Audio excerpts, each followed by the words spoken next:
Fasting is something that has been in existence throughout ages, from age to age.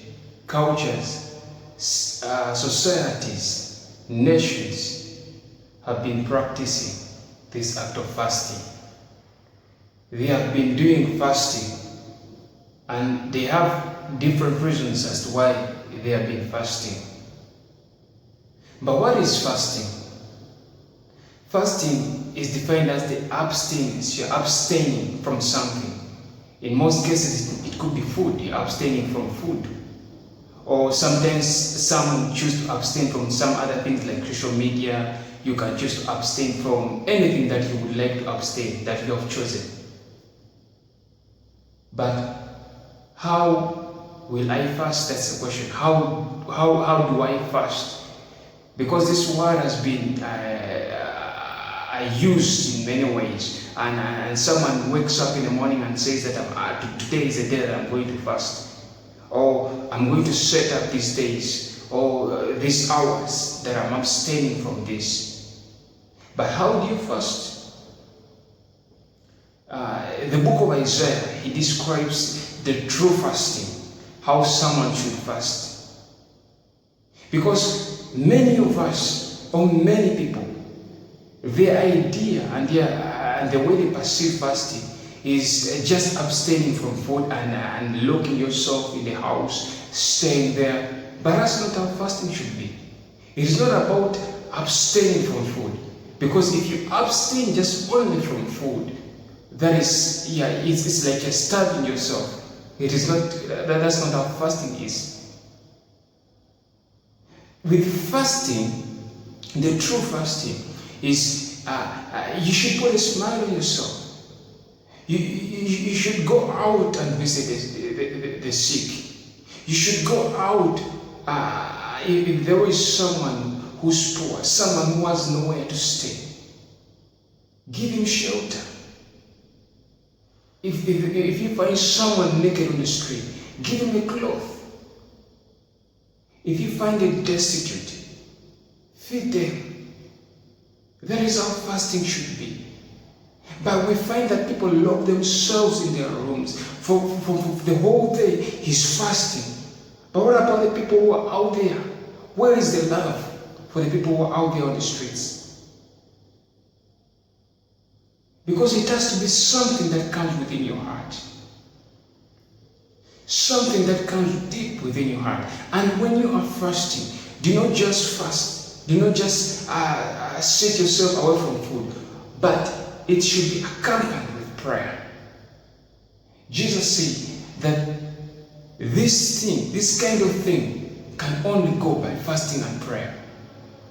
Because if you're just only fasting without prayer, there are some things that will never go without fasting and prayer. It's a combination of two. As you fast, pray. And as you pray, read the word. Very important. Pray and read the word. Go out on the streets. Put a smile on yourself. Clean yourself. Present yourself. Feed the people. Do not just walk past someone who's suffering. Do not just walk by someone who's going through a different. Share your testimony as you're fasting. Tell them of how much you were saved, of how much the love of God is within you. That is how fasting. That is how you should fast. You know, Jesus fasted for 40 days and nights. But throughout his journey, as he was fasting, the adversary, the devil, attacked him. He said, if you are the Son of Man, turn these stones into bread. But I love what Jesus said. He said that man shall not live on bread alone, but by every word that proceeded from the mouth of God. As you are fasting, the enemy is going to come in like a flood in your life. He's going to attack you, especially even when you have just accomplished fasting. That's when he will attack you the most. But you need to have the word of God because He knows the word. But if you have not placed the word in your heart, He's going to overcome you. The Bible says, I have hidden His word in my heart that I may not sin against Him.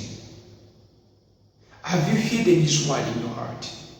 Do you meditate upon His word day and night?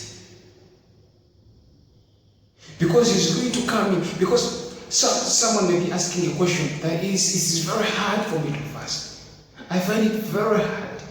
Yes, it's going to be very hard. When you're doing something that is new, something that you're not used to, it is very hard. Even when you're starting up a business, even when you're doing something that you have never done before. Look at a baby who starts to walk. It is very hard for a baby to walk. In fact, as a matter of fact, his parents help him, give him a helping hand to walk.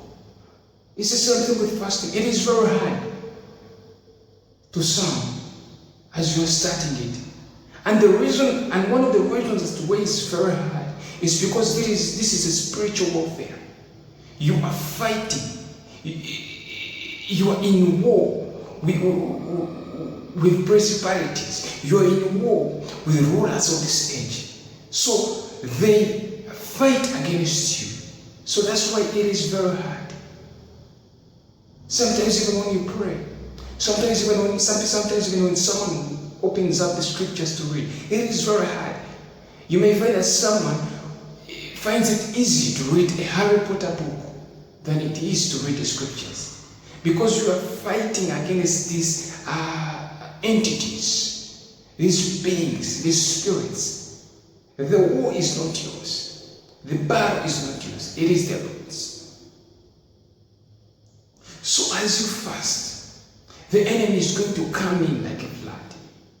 He will try to drive you off the track. He will bring in, all of a sudden as you're fasting, imaginations will come into your mind that are not good. They think that you are the frame that are not spoken, words that are intimidating to you, suddenly calls you as you're in the middle of a fast. This is a plan by the enemy. This is a plan. But how should you deal with it? Usually when I'm fasting myself, I cut off all social media. I cut off all distractions. And I focus on the Lord. So when you go out to fast, when you prepare yourself to fast, present yourself, go out and meet people, talk to people, be the light in the darkness, and read the word of God. Well, if you're new to this channel, please